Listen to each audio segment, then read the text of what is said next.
Katrine Goldstein, you are CEO of the organisation. I didn't mean to sound surprised. I am, yes.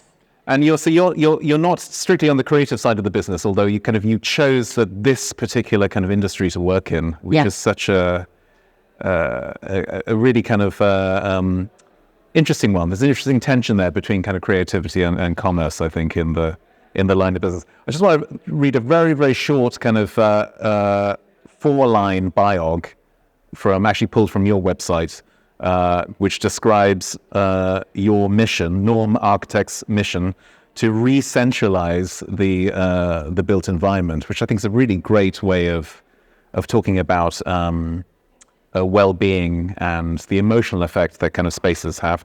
And you founded in 2008, and working with design to enrich the human experience. I mean, it doesn't get better than that, really, as a mission. Was that always the way it was from the outset?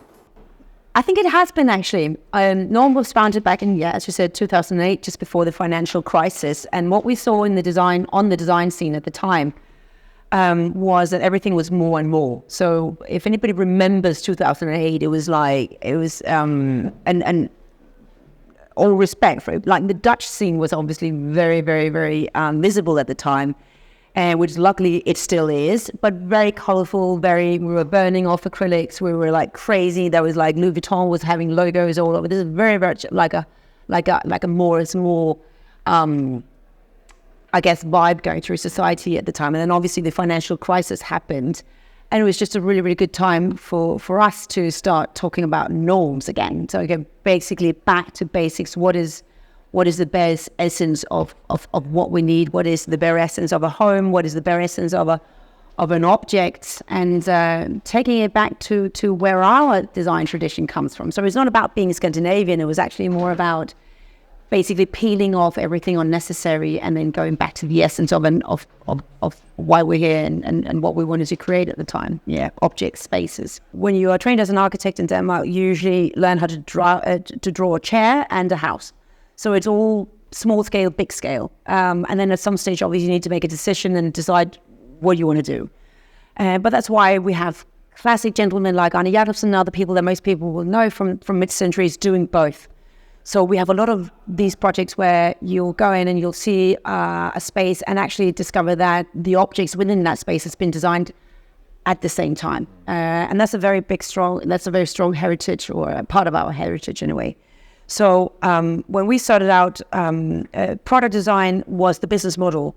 Hay did it at the same time. A lot of you know Muto. It was right that time where everybody discovered it does not make sense to have a lot of internal designers having to invent the wheel every single day. We need to team up with young creatives who's actually out there seeing what goes on, who can bring something to us that we can't do ourselves as a big corporation, whether it's a product brand or a furniture brand or something smaller, something bigger, but basically utilizing those efforts that goes on in society and that usually young designers and young artists bring. So that was something that was going on at the time. And my partner saw that and knew that this is what we have to do.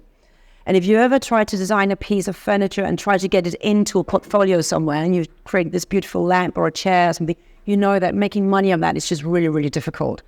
You have to sell a lot of chairs, a lot of carpets, a lot of lamps. So you want to have a partner who see the value in you, who understands that they need you just as much as you need them. You want somebody who can actually provide a portfolio or a pipeline to say, okay, this is great. Let's promise each other that we'll make a pipeline together and you'll be you and you'll do what you're good at and we'll make sure that this actually starts to have a life and then we'll get some proper volume on it. And this is because the model is still based on royalties that we're talking about. The model is still based on royalties. Is this a fair system, do you think? I think it's a very fair system. I think it's a good system for everybody to have their hand on the hot plate, as you say. This is good for everyone. There's obviously ways of doing it in a way that if you're a young designer just reaching out, you might not have this financial situation. You just sit there and wait for those royalties to start coming in. But then there's ways to work around that, which is to have down payments, to then deduct it later. There's ways of doing it. For us, furniture was going well, and we were quite persistent, had some good partners from the beginning. I know that Ordo are launching their new brand today. Ordo, previously known as Menu, and it's been a great partner for us from the very beginning. And their brand started somewhere completely different and is now a design brand rather than being pots and pans brand, basically. I've got a lot of applications, for instance, on the architectural side of things, from interior designers and architects who wants to work for us. And you can just see in their portfolio that they're going to die a slow death. And like they want to do something completely different. But when you do find that right match, then everybody's happy. So I think it's about finding somebody who gives you that supplement, and also find somebody who, on an aesthetical view, that you match where you belong in a way. So that's gonna feel good. Collaboration is also really hard to force. So does the on a very personal level, does the chemistry have to be there? So much. Yes.